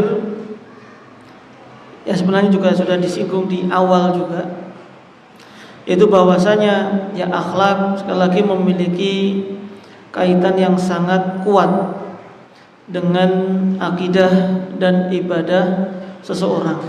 Jadi antara akidah dengan akhlak atau dengan ibadah maka itu tidak bisa dipisahkan. Allah Subhanahu wa taala dalam surat Al-Ankabut ayat yang ke-45 berfirman, "Wa aqimis salata innas salata tanha 'anil fahsya'i wal munkar." Dan dirikanlah salat. Sesungguhnya salat itu akan mencegah dari perbuatan keji dan mungkar. Karena perbuatan keji dan mungkar menunjukkan akhlaknya yang buruk. Kenapa dia berbuat keji? Kenapa dia berbuat kemungkaran, ganggu orang lain, atau berbuat maksiat, atau berbuat zina? Padahal sholat itu seharusnya bisa mencegah pelakunya tadi dari perbuatan keji dan mungkar tadi. Sehingga kalau ada orang sholatnya rajin, berjamaah, akan tetapi akhlaknya itu buruk, maka perlu dipertanyakan kualitas sholatnya. Ya memang dia sholat, berarti belum bisa mengerjakan sholat, mendirikan sholat sebagaimana mestinya. Makanya di dalam Al-Quran ataupun hadis Nabi ketika menjelaskan perintah sholat, maka sering-sering digunakan ungkapan iqamatus sholah. Tidak hanya sekedar sholat, tapi ada iqamat, mendirikan sholat. Mendirikan sholat di sini tidak sekedar sholat, akan tetapi yang menunaikan rukun-rukunnya, syarat sahnya. Dia fokus ketika sholat, seolah-olah bisa melihat Allah di hadapannya, atau kita yakin Allah itu melihat kita ketika sholat. Kalau sholat diawali dengan dari rumah wudu misalkan, maka setiap langkah itu akan digugurkan dosa-dosanya. Lalu sholat dengan khusyuk, dengan tenang, dengan tumakninah, dengan menghayati maknanya. Doa-doa yang ada di dalam sholat kita mengetahui maknanya, kandungannya. Maka kalau sudah mengerjakan sholat dengan seperti itu, maka insya Allah itu akan bisa mencegahnya dari perbuatan keji dan mungkar tadi. Tapi kalau sholat mepet-mepet waktu, pakaiannya ala kadarnya, yang penting sholat, hanya sekedar menggugurkan kewajiban, atau ya pengen dianggap sebagai ahli ilmi atau talabul ilmi sehingga rajin pergi ke masjid, maka tidak akan berpengaruh pada akhlaknya tadi. Karena memang tujuan sholatnya itu sendiri sudah berbeda. Sehingga kalau sholat itu benar-benar dilakukan akan mempengaruhi perilaku seseorang, akhlak seseorang pun juga akan terpengaruh, akan menjadi lebih baik. Begitu pula juga dalam puasa. Maka di antara yang harus ditinggalkan ketika dalam puasa adalah meninggalkan ucapan yang buruk. Man lam yada' qaula zur wal amala bihi falaysa lillahi hajatun fi an yada' ta'amahu wa syarabahu. Barang siapa yang tidak meninggalkan ucapan dusta dan mengamalkannya, maka Allah tidak butuh dia itu meninggalkan makanan dan minuman. Enggak butuh sama puasanya. Karena juga puasa, kalau dia mengerjakannya karena Allah Subhanahu wa taala, maka akan mencegah dirinya dari perbuatan mungkar tadi, perbuatan ucapan-ucapan dusta. Karena orang yang berpuasa, karena dia menginginkan pahala dari Allah Subhanahu wa taala, maka syahwatnya pun akan bisa dijaga, bisa dikendalikan. Kalau dia belum bisa mengendalikannya, ya maka perlu dipertanyakan puasanya tadi. Ada niatnya puasa itu untuk apa? Jika kalau dia masih berbuat maksiat, ya maka dipertanyakan puasanya. Begitu pula ya kalau dalam zakat itu sangat jelas, dengan syariat dan zakat itu menunjukkan akhlak yang baik, karena kita bisa berbagi dengan orang lain, dengan bersedekah tadi bisa membantu orang lain. Begitu pula dalam haji. Allah Subhanahu wa taala dalam surat Al-Baqarah 197 berfirman, "Al-hajju asyhurun ma'lumat, faman farada fihinna al-hajja fala rafatha wala fusuqa wala jidala fil hajj."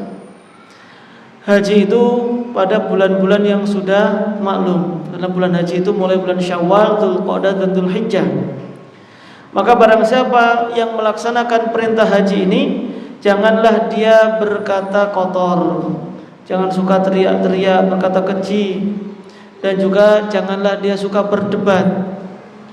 Maka di sini diingatkan oleh Allah Subhanahu wa taala, "Wa ma taf'alu min khairin ya'lamhu Allah," dan apa saja kebaikan yang kamu lakukan Allah pasti akan mengetahuinya. "Wa tazawwadu fa inna khairaz zadi taqwa," dan berbekallah karena sungguhnya sebaik-baik perbekalan adalah bertakwa kepada Allah Subhanahu wa taala. Sehingga dalam haji pun juga kalau dia melaksanakannya ikhlas karena Allah, maka seharusnya dia tidak berkata yang buruk juga. Karena ya ada cerita suami istri pergi haji bareng, tapi di sana itu ya cekcok aja tetepan. Kebiasaan di rumah itu masih di bawah. Ya seharusnya kan ini kesempatan haji bareng, kemana-mana bisa bareng, saling tolong menolong. Tapi di sana masih aja berantem. Padahal ini suami istri, bagaimana dengan yang lainnya? Namun kalau dia niatnya karena ikhlas, ya insya Allah akan menjadikan haji itu justru membawa kebaikan, baik pada orang suami tadi atau istri yang sebelumnya itu bermusuhan, karena tahu hakikat disyariatkannya ibadah haji. Untuk para jamaah dirahmati oleh Allah Subhanahu wa taala, mungkin itu yang bisa kita sampaikan di kesempatan kita pada pagi hari ini. Kalau ada yang ingin ditanyakan kami persilakan. Baik, kepada para jamaah sekalian, bahwa saat ini waktunya bertanya jawab. Akan tapi akan kami bacakan dulu pertanyaan yang sudah masuk lewat grup WA Masjid Al-Jaya. Setelah ini nanti para jamaah kami persilakan. Pertanyaan yang pertama ini terkait akhlak dengan tetangga, Ustaz. Kami bertetangga dengan beberapa orang. Selama ini hubungan kami baik-baik saja. Kemudian suatu saat ada seorang tetangga yang bertanya kepada kami, kenapa kalau diundang tetangga untuk tahlilan kok enggak pernah hadir? Maka kami jawab, karena hal itu enggak ada contohnya, enggak ada perintahnya dari Nabi, maka kami tidak mau hadir. Dan itu adalah perkara bid'ah yang diadakan. Kemudian setelah mendengar jawaban itu, tetangga kami rupanya tersinggung, Ustaz. Tidak mau lagi bertegur sapa atau tidak mau lagi main ke rumah. Kemudian pertanyaannya, bagaimana sikap kita kepada tetangga yang seperti ini agar kita tetap dalam koridor berakhlakul karimah? Jazakumullah khair. Nah, jazakumullah khairan atas pertanyaannya, yaitu dalam kehidupan ya bertetangga, ya memang kadang ada hal yang sebelumnya itu baik, saling menegur sapa, saling berkunjung ke satu dengan yang lainnya, namun karena satu hal menimbulkan tidak jadi berkunjung. Di antara tadi adalah ketika diundang ya tahlilan atau selamatan yang lainnya, kita tidak datang. Sehingga orang yang pernah ngundang tadi, yang biasanya itu sering ke rumah kita atau sering bertegur sapa, sekarang sudah tidak mau lagi bertegur sapa atau tidak mau ke rumah kita. Kemudian dalam masalah ini, yang pertama tadi sudah kita sebutkan tingkatan-tingkatan dalam bermuamalah atau berakhlak dengan orang lain, termasuk di dalamnya adalah bertetangga. Nah, ketika kita diundang tadi, kalau bisa adalah kita dengan memberikan ya penjelasan, yaitu kenapa kita tidak datang. Tadi sebenarnya sudah dijelaskan bahwasanya tidak datang karena itu menurut kami bukan amalan yang disyariatkan di dalam agama Islam, sehingga kami tidak melakukannya. Ketika menjawab seperti ini, ada yang kadang tersinggung, ada yang bisa menerima. Kita harus tahu dulu bagaimana sifat orang itu. Kalau memang sebenarnya dia itu sangat benci sama orang yang nggak tahlilan, maka memang lebih baik jawabnya tidak demikian. Kalau memang sangat benci. Akan tetapi kalau memang itu orang itu sebenarnya agak moderat lah istilahnya, artinya tidak begitu peduli selama dengan tetangganya itu nggak saling ganggu, maka menerima jawaban kita apa saja akan terima. Maka kita nggak masalah menjawab terus terang tadi. Sehingga perlu kita lihat kondisi orang yang bertanya tadi. Sehingga ketika orangnya itu memang sangat benci, ya lebih baik kita tidak menjawab langsung. Akan tetapi ya mungkin kan kalau nggak jawab langsung bagaimana? Masa pakai alasan terus? Oh, saya ada kesibukan. Masa setiap tahlilan ada kesibukan. Nah, dalam kondisi seperti itu dengan cara yang lain, bisa jadi dengan ke tokoh yang lainnya, dengan tetangga yang lainnya. Jadi biar mereka kan nanti akan saling ngomong. Yakin tetangga itu pasti ngomongin kita. Jadi kalau kita bicara kepada orang yang bisa mendengarkan ucapan kita saja, ya kita memang berkeyakinan seperti ini. Tapi kalau kegiatan yang lainnya, ya kita insya Allah akan datang. Dan dibuktikan memang sering datang juga. Artinya setiap kegiatan kita nggak pernah datang semuanya. Pas tahlilan kita juga nggak akan datang. Itu pasti akan dibenci kita sama tetangga. Tapi kalau kegiatan yang lainnya kita datang bersih-bersih atau jaga ronda, atau sini ada ronda badan, atau misalkan kegiatan walimah, tetangganya kita pengen jadi panitia atau bantu, kemudian kita sesekali itu juga ngadakan acara sendiri, nggak ada kaitannya dengan tahlilan, bukannya acara, ngundang mereka, tunjukkan kita juga pengen ngundang mereka, apakah mereka juga mau datang apa tidak. Kalaupun tetap tidak datang, ya kita kasih hadiah juga. Kalau ini bicara tentang tetangga dekat, ya sering kita kasih hadiah. Kita sering kasih hadiah. Kita pergi ke luar negeri atau keluar kota, pulang bawa dia, kita ingat dengan tetangga, kita kasih. Insya Allah setelah itu, kalaupun tidak tidak mau ke rumah kita, minimal mereka tidak akan mencela kita. Minimal tahu bagaimana sikap kita. Kita memang tidak mau tahlilannya, akan tapi dalam kegiatan masyarakat yang lainnya, ya kita harus ikut-ikutan, harus saling nyapa. Jangan sudah nggak mau tahlilan tapi nyapa saja sudah nggak pernah. Ini kan akhirnya jadi masalah. Apalagi kalau tetangga, mohon maaf, kadang meskipun laki-laki sama perempuan kalau sesama kita kadang sungkan ya, artinya masaknya nyapa umahat. Tapi kalau tangga yang memang awam, meskipun ibu-ibu, ya usahakan kita menyapa juga. Artinya kan cuma sekedar nyapa saja. Kalau itu dianggap suatu kebaikan bagi tetangga kita. Sehingga intinya kita perbaiki muamalah kita. Kita tetap harus berprinsip, karena Rasulullah SAW itu tidak pernah dibenci karena akhlaknya. Akan tapi Rasulullah itu dibenci memang karena akidahnya. Sehingga kalau kita dalam bermuamalah, jangan sampai masyarakat itu nggak suka dengan kita. Pertama dari akidah, kedua kita juga dibenci dalam masalah akhlak juga. Kalau kita dibenci tetangga gara-gara akhlak, maka itu perlu ditanyakan juga akidah kita sebenarnya. Kenapa kok orang itu nggak suka sama kita dengan perilaku kita? Seharusnya ketika kita itu merasa akidahnya lebih baik, lebih menjalankan sunnah, maka di antara sunnahnya adalah bergaul dengan baik. Ini jangan sampai orang tadi tidak suka dengan kita karena akhlak buruk kita. Wallahu ta'ala. Pertanyaan selanjutnya terkait dengan akhlak kepada orang tua.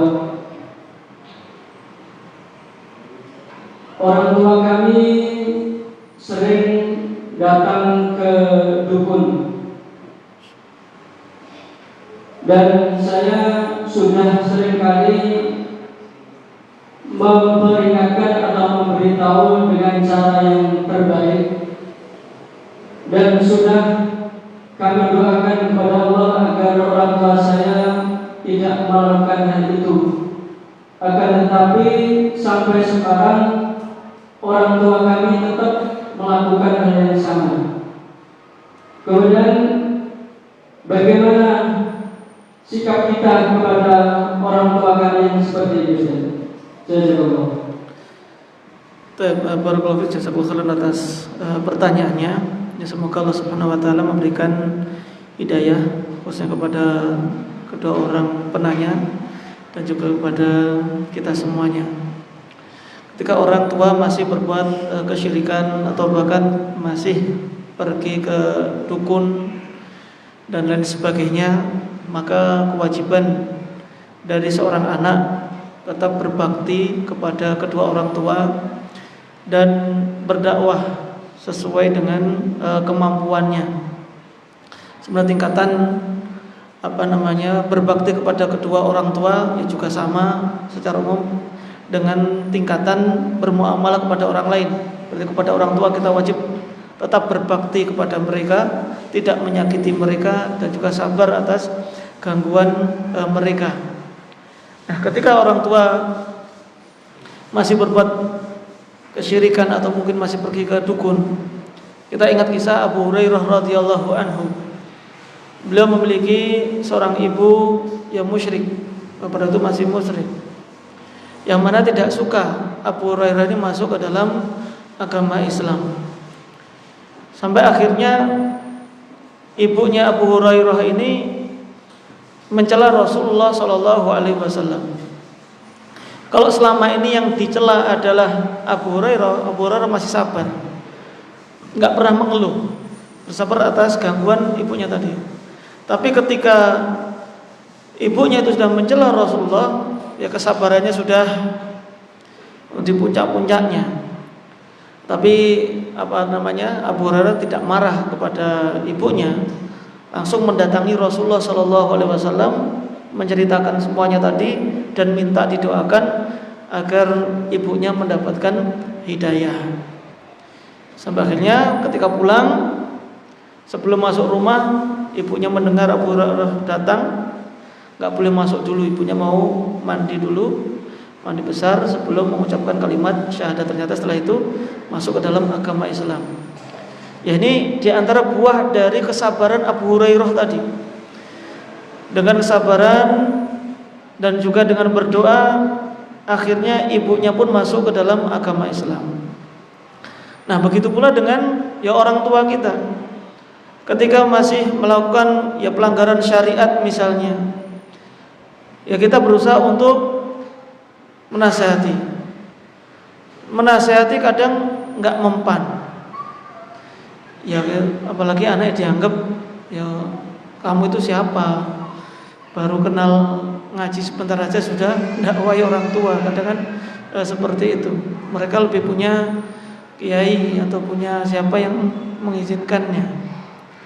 Nah, dalam itu ya tentu pertama tadi doa tidak boleh berhenti. Di antara caranya adalah ya ketika di rumah orang tua ya nyetel aja kajian-kajian tentang haramnya pergi ke dukun. Jadi kita nggak perlu bicara satu kata pun tentang kedukunan, tapi dibawakan kajian. Kalau dibawakan kajian Ustadz Yazid, Ustadz Firanda, mungkin malah nggak didengarkan. Ada dalam bab ini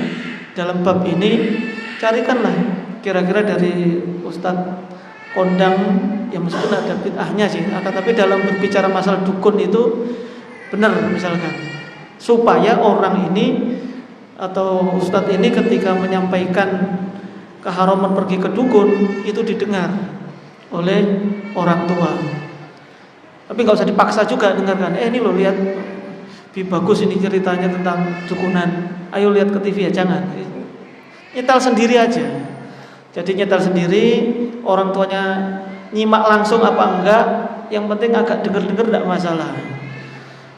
Kalau langsung suruh lihat TV pasti protes. Tapi kalau kita yang nyimak sebenarnya. Kelihatan nyimak, orang tua taunya kita yang nyimak, tapi suaranya dengar. Insya Allah enggak akan protes. Enggak usah protes, enggak merasa digurui. Nah, ini ya sering dilakukan. Itu diantara cara. Dan juga dalam perkara yang lainnya, selama orang tua tadi tidak memaksa kita, menyuruh berbuat maksiat, atau tidak menyuruh kita yang pergi ke dukun, ya tetap kita wajib wasahibhuma ma'rufa, wasahibhuma fid dunya ma'rufa, dan pergaulilah mereka di dunia dengan cara yang ma'ruf, tetap berbuat baik, tetap berbakti kepada kedua orang tua.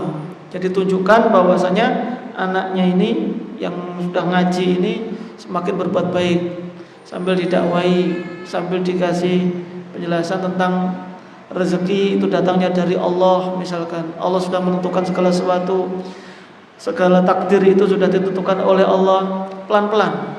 Jadi tidak masuk ke dukunnya langsung misalkan. Jadi semuanya dengan bertahap. Insya Allah orang tua semoga bisa memahami dan meninggalkan dunia perdukunan tadi. Wallahu ta'ala alam. Pertanyaan terakhir dari grup WA.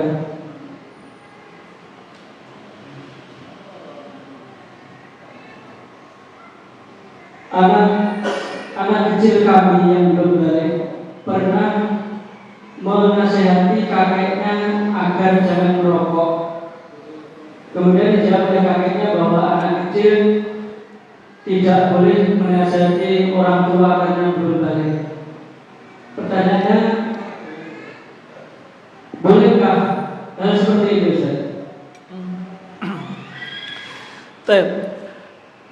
Ketika ada anak kecil menasihati orang tua atau kakeknya, kemudian kakeknya pinter ya, anak kecil nggak boleh menasihatinya. Nah, terkadang memang kita ingin menasihati orang tua itu, kalau kita nasihati sendiri tidak bisa. Caranya adalah dengan minta tolong kepada anak kecil. Anak kecil itu ya meskipun sama kakeknya dikatakan anak kecil nggak boleh nasihati, insya Allah nggak akan dimarahi. Jadi selama itu tidak dimarahi atau tidak dihukum, ya tidak masalah. Tidak masalah ketika anaknya, cuma nanti lain waktunya jangan dengan kata-kata nasihati. Kayak nggak boleh ngerokok itu tidak sehat misalkan. Atau kadang kita harus memang ngajari anak kecil untuk dakwai orang tua ya. Karena kalau kita misalkan yang dakwai orang tua kita mungkin akan susah ya. Ya nanti bilang aja ketika di sana, kok ngerokok kenapa?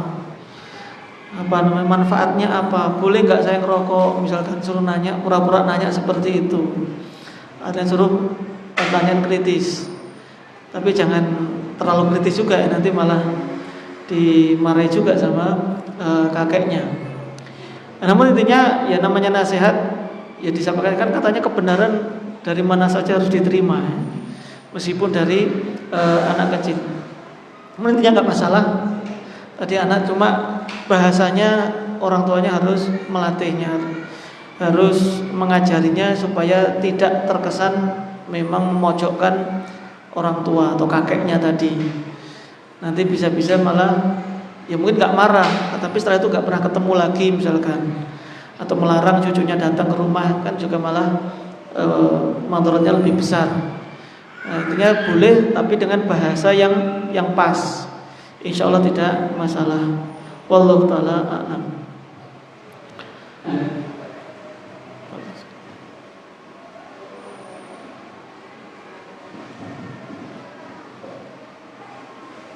Assalamualaikum warahmatullahi wabarakatuh. Ustaz mau tanya, tadi dijelaskan tadi bahwa tidak dikatakan beriman barang siapa yang tetangganya tidak aman dari lisan dan perbuatannya. Yang saya tanyakan, bagaimana kalau dengan orang yang suka menutup jalan atau gang agar itu milik umum tapi digunakan untuk hal pribadi? Nah, ini repot ini ya. Bagaimana hukumnya orang yang menutup jalan untuk kepentingan pribadi? Yang pertama, kita harus ketahui bahwasanya jalan umum itu ya namanya jalan umum, adalah milik umum. Siapa saja, hukum asalnya adalah boleh memanfaatkan siapa saja tanpa mengganggu orang lain, tanpa menghalangi orang lain untuk memanfaatkannya. Artinya dilarang adalah menguasai untuk kepentingan pribadi. Sehingga kalau sudah sampai taraf menguasai untuk kepentingan pribadi sehingga menghalangi orang lain untuk memanfaatkannya, maka itu tidak diperbolehkan. Contoh misalkan punya jalan, karena kita mau ke rumah orang yang ada di jalan itu, kemudian bawa mobil, ya parkir di jalannya, parkir di jalan. Ini milik umum, sehingga boleh-boleh saja. Meskipun kadang kalau ada mobil yang lain, simpangan nggak bisa, mungkin agak ngantri dulu. Nah, tapi kan ini hanya sebentar. Yang umumnya seperti ini tidak masalah, orang tidak akan terganggu karena sifatnya sebentar. Tapi kalau misalkan kita punya mobil milik kita di gang, ketika kita parkirnya mesti di depan rumah, bukan di garasi, yang pasti mengganggu dan seolah-olah itu sudah menjadi milik kita, menguasai, itu yang tidak diperbolehkan. Padahal masih ada jalan. Lalu sekarang menutup jalan untuk hajatan di gang. Ini sebenarnya ada aturannya. Sebenarnya di pemerintah pun juga ada aturannya, dan juga memang ada yang dikembalikan kepada wilayah masing-masing atau desa masing-masing. Nah, di situ secara umum ketika menggunakan jalan untuk kepentingan pribadi itu diperbolehkan kalau pertama sudah kesepakatan, yang kedua ada alternatif jalan yang lainnya. Cuma masalahnya di Surabaya Utara ini nggak ada alternatif ya, semua gang ditutup. Kalau yang naik motor mungkin putar dikit masih bisa lah, nggak terlalu susah. Yang membawa mobil, gang sini tutup, gang sana tutup. Apalagi kalau untuk muter mungkin terlalu jauh, maka bisa jadi ini masuk ke dalam kategori kedoliman. Nah, disinilah tugas atau kewajiban dari pejabat setempat atau perangkat desa, ya untuk mengatur lah. Untuk mengatur kalau ada punya hajatan di depan rumah, gimana caranya supaya jalan tetap lancar, acara juga masih bisa terlaksana. Ini kadang itu kan orang ngadakan juga nggak semakyanan, nggak janjian kan. Sini ngadakan, sana juga ngadakan, sehingga yang tengah ini kadang bingung, nggak tahu kalau ada acara. Terlanjur mobilnya belum dikeluarkan misalkan. Ini jelas kezaliman. Ya, ini yang bertanggung jawab ini ya yang memberikan izin, karena dia sudah mengganggu. Intinya tadi itu secara asal kalau mengganggu secara mutlak itu tidak diperbolehkan. Tapi kalau ada kesepakatan, tapi dengan sedikit gangguan saja, masih ada jalannya, ada alternatifnya, itu secara umum juga tidak masalah. Jadi bisa dilihat pada kondisinya masing-masing. Wallahu ta'ala a'lam.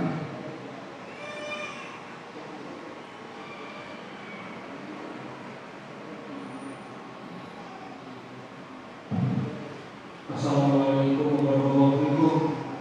Ustaz, adakah kitab yang lebih tipis dari Riyadhus Shalihin dan ada mufrad yang mencakup masalah akhlak?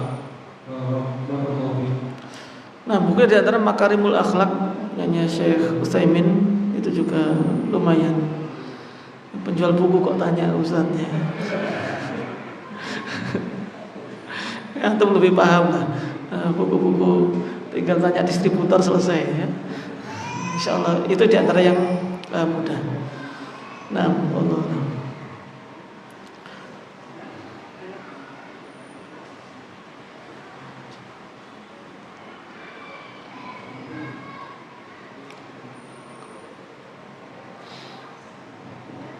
Ada pertanyaan yang masuk dari lewat grup WA. Pertanyaannya, bagaimana jika kita menjauh dari kerabat tetangga dalam rangka kita menjaga agar tidak terjadi masalah? Karena tetangga tersebut orangnya suka emosi dan gampang tersinggung. atau sensitif. Apakah kalau kita berlaku seperti itu termasuk yang diancam oleh Rasulullah yang tidak bertegur sapa kepada saudaranya lebih dari 3 hari saja? Kalau kita mau pindah rumah tadi ya, karena tetangganya sudah nggak kondusif lah.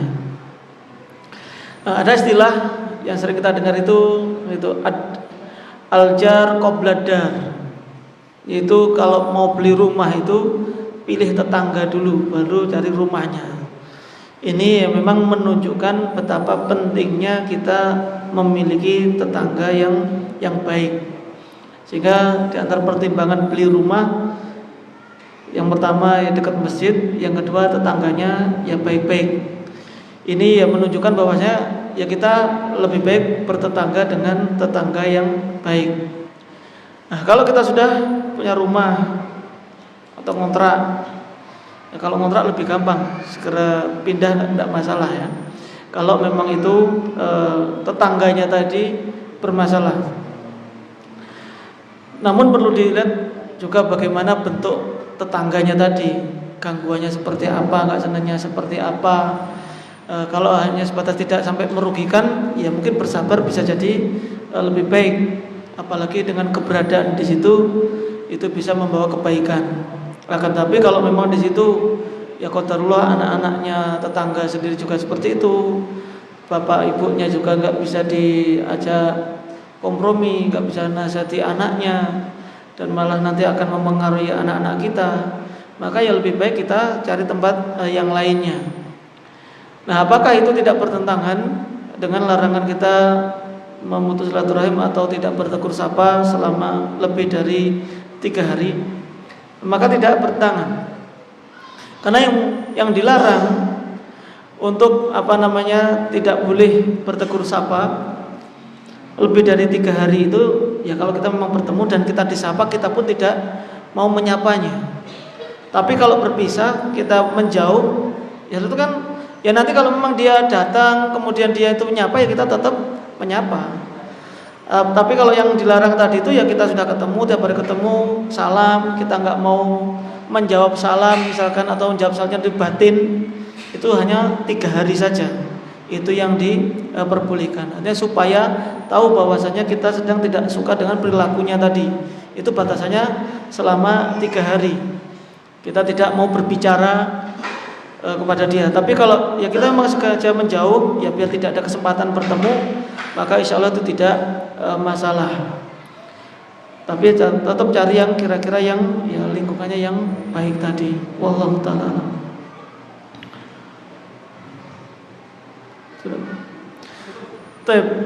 Mungkin itu yang bisa kita sampaikan pada pertemuan kita pagi hari ini, yaitu dengan pembahasan akhlak yang baik atau berhias dengan akhlak yang mulia. Semoga dengan materi ini kita semuanya bisa berhias, bisa memiliki akhlak yang mulia, sehingga kita bisa membawa kebaikan baik itu kepada diri kita sendiri, keluarga kita, dan juga orang-orang yang berada di sekitar kita. Semuanya mendapatkan kebaikan dan jauh dari gangguan kita semuanya. Subhanakallahumma bihamdika asyhadu an la ilaha illa anta astaghfiruka wa atubu ilaik. Assalamualaikum warahmatullahi wabarakatuh.